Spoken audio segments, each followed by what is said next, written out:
दोस्तों स्वागत है आपका अपने चैनल प्रैक्टिकली साइट विजिट में। दोस्तों आपने अक्सर अपने मकान में ईंटों की दीवारों का नाम ज़रूर सुना होगा कि ईंटों की दीवार जो होती है वो ईंटों की दीवार हम अधिकतर मकानों में कंस्ट्रक्शन में काम में ले है कि जो भी आपका लोड ट्रांसफ़र करना होता है उस लोड ट्रांसफ़र के लिए ये दीवारें बनाई जाती है। ठीक है दोस्तों, और दीवारें जो 4 इंची की भी होती है, 9 इंची की भी होती है। ठीक है दोस्तों, इसमें अलग अलग जो लोड कैरिंग के हिसाब से अलग अलग दीवारें दी जाती है। 4 इंची का लोड थोड़ा लोड कम आता है, उस पर सिंगल ईंट की दीवार जाती है, इसका मतलब वो 4 इंची की दीवार जाती है। 9 इंची का मतलब डबल ईंट की दीवार आती है, उस जगह पे लोड जाता है। अब आज की वीडियो में दोस्तों हम ये चर्चा करेंगे कि जो अधिकतर जो हम ईंटें लेते हैं, फर्स्ट लेयर लगाते हैं सूत बांध के, फिर सेकंड लेयर लगाते हैं, फिर थर्ड लेयर लगाते हैं, लेकिन ये लेयर किस टाइप में लगाते हैं दोस्तों, इनके जो बॉन्ड होते हैं, जैसे कितने टाइप के बॉन्ड होते हैं, क्या क्या इनका फॉर्मेट होता है, किस तरीके से ये लगते हैं, इनमें मसाले का जो क्वांटिटी होती है वो कितनी होती है, तो आज की वीडियो में हम उसी बात पर चर्चा करेंगे दोस्तों। तो आपसे रिक्वेस्ट है, आप अगर हमारे चैनल पर नए हैं तो हमारे चैनल को लाइक शेयर एवं सब्सक्राइब जरूर करिए और वीडियो को अंत तक जरूर देखिएगा दोस्तों। तो चलिए शुरू करते हैं। तो दोस्तों सबसे पहले आते हैं हम, आप ये फ़ोटो के अंदर देख सकते हैं स्ट्रेचर बॉन्ड पे।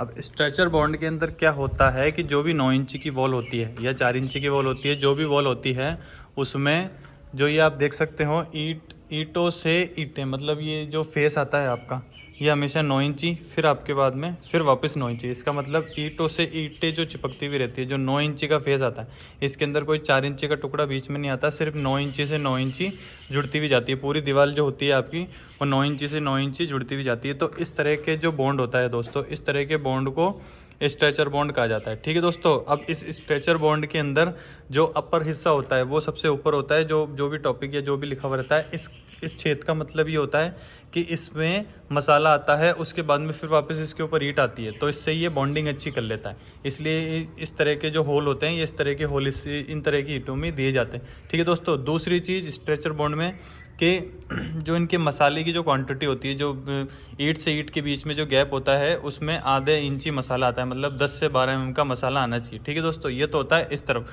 अब अंदर की तरफ अगर हम बात करें तो अंदर की तरफ जो प्लस बनना चाहिए, और ये प्लस जो होता है ये 10 से 12 mm का प्लस बनना चाहिए, मतलब इधर भी 10-12 mm का जो मसाला होता है ये, और जो चारों फेस होते हैं वो चारों स्पेस होलो होने चाहिए, मतलब ये जो भी फेस जो होता है इनका, जो भी टॉपिक लिखा हुआ होता है वो ऊपर की तरफ आना चाहिए और ऐसे प्लस बनना चाहिए। ठीक है दोस्तों, तो ये तो होता है स्ट्रेचर बॉन्ड।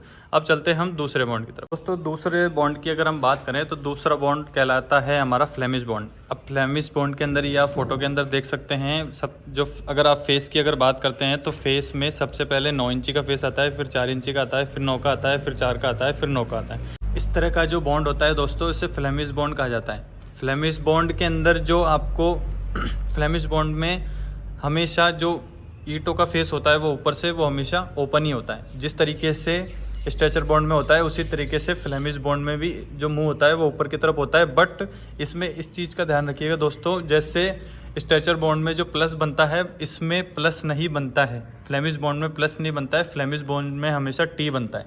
ठीक है दोस्तों, और टी के अंदर जो मसाले का प्रारूप होता है वही 10 से 12 mm का, ईंटों से ईंटों के बीच में 10 से 12 mm का, ईंटों से ईंटों के बीच में 10 से 12 mm का, आधा इंची का मसाला आना चाहिए, और टी पॉइंट बनता है इस जगह पे। ये देख सकते हैं आप, ये टी पॉइंट बना हुआ है, ये देख सकते हैं।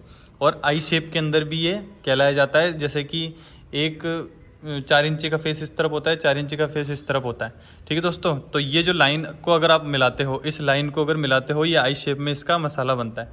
ठीक है दोस्तों, तो ये जो बॉन्ड कहलाया जाता है ये आपका फ्लेमिश बॉन्ड कहलाया जाता है। ठीक है दोस्तों, अब चलते हैं तीसरे बॉन्ड की तरफ। दोस्तों अगर तीसरे बॉन्ड की अगर हम बात करें तो आप ये फोटो के अंदर देख सकते हैं, इस तरह का जो प्रारूप होता है, हमेशा ऊपर 9 इंची, नीचे 9 इंची, और बीच में जो 4 इंची का फेस चलता है पूरा, जो लीनियर जो लाइन होती है पूरी वो 4 इंची की चलती है। इस तरह का जो बॉन्ड होता है वो इंग्लिश बॉन्ड कहा जाता है। तो अब इंग्लिश बॉन्ड के अंदर जो पहचान का रूप होता है, वो पहचान का रूप यही होता है कि आप ऊपर से नहीं देख सकते हैं इसको, सामने की तरफ से आप देख सकते हैं, रहता वही सेम ही है जो आप देख सकते हैं इस तरफ।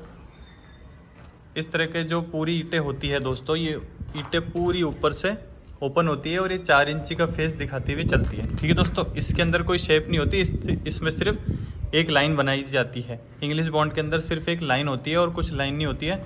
इसमें मसाले का जो रूप होता है वही 10 से 12 mm, आधा इंची का मसाला होना चाहिए, और ऊपर से इस तरह का फेस दिखाया जाता है। ठीक है दोस्तों, तो इंग्लिश बॉन्ड की जो पहचान होती है वो इंग्लिश बॉन्ड की पहचान इस तरीके की होती है। अब दोस्तों इसमें हम बात करते हैं। अब दोस्तों मैंने आपको तीनों बॉन्ड के बारे में समझाया और उससे प्रैक्टिकल भी समझाया और रिटर्न में भी समझाया कि तीनों बॉन्ड जो होते हैं वो इस तरह के होते हैं। लेकिन अब इसमें ज़रूरी चीज़ क्या होती है दोस्तों कि इन तीनों बॉन्ड के अंदर सबसे क्वालिटी, सबसे ज़्यादा लोड कैरिंग और सबसे ज़्यादा अगर स्ट्रेंथ की अगर हम बात करते हैं दोस्तों, तो स्ट्रेंथ की अगर बात करते हैं तो सबसे जो ज़रूरी बॉन्ड होता है वो फ्लेमिश बॉन्ड माना जाता है। क्योंकि फ्लेमिश बॉन्ड जो मैंने आपको बताया कि 9 इंची 4 इंची 9 इंची 4 इंची 9 इंची 4 इंची, ये फ्लेमिश बॉन्ड का जो एक दर्शाने का रूप होता है वो इस तरह का होता है। ये सबसे अच्छा माना जाता है, क्वालिटी वाइज माना जाता है और स्ट्रेंथ के अनुसार माना जाता है। इस तरह के जो बॉन्ड होते हैं इसमें लोड कैरिंग की जो कैपेसिटी होती है वो बहुत अच्छी होती है। लोड कैरिंग भी आसानी से हो जाता है, नीचे लोड ट्रांसफ़र भी हो जाता है, क्योंकि दीवारें हमें लोड ट्रांसफ़र के लिए चाहिए, किसी और चीज़ के लिए नहीं चाहिए। अगर लोड ट्रांसफ़र की अगर पोजीशन सही हो जाती है तो वो दीवार हमारे हिसाब से अच्छी मानी जाती है। हम दीवारें इसीलिए बनाते हैं लोड ट्रांसफ़र के लिए, और इसमें जब प्लास्टर भी करते हैं तो प्लास्टर भी आसानी से चिपक जाता है दीवारों के ऊपर। ठीक है दोस्तों, तो अगर आप अपने मकान के अंदर ईंटों की दीवारों का काम करवाते हैं और ईंटों की चुनाई करवाते हैं तो इस तरह के बॉन्ड का आप ज़रूर यूज़ कीजिए। फ्लेमिश बॉन्ड को आप ज़रूर लगवाइए, और फ्लेमिश बॉन्ड अगर मिस्त्री करता है कोई और तरह का बॉन्ड लगाता है तो उसे आप मना कर दीजिए। 9 इंची 9 इंची 9 इंची 9 इंची मना कर दीजिए, 4 इंची फिर 4 इंची फिर 4 इंची फिर 4 इंची मना कर दीजिए। आप सिर्फ 9 इंची 4 इंची 9 इंची 4 इंची 9 इंची 4 इंची इस तरह के बॉन्ड को आप करवाइए। इस तरह की चुनाई आप करवाइए, क्वालिटी भी अच्छी आएगी, मसाले की जो पकड़ है वो भी अच्छी बनेगी, बॉन्डिंग अच्छी बनेगी और स्ट्रेंथ भी आपकी अच्छी आएगी, तराई भी आपकी इस चीज़ में अच्छी होगी। और जब आप इस पर प्लास्टर करोगे 10-12 आधा इंची का 1 इंची का, तो वो प्लास्टर भी बहुत अच्छा रूप लेता है, और उस पर जब आप पेंट करोगे तो वो भी एक अच्छा रूप लेगा। ठीक है दोस्तों, तो आई होप वीडियो आपको अच्छी लगी होगी। अगर वीडियो अच्छी लगे और वीडियो से आपके मकान में हेल्प मिले तो दोस्तों हमारे चैनल को लाइक शेयर एंड सब्सक्राइब जरूर करिए।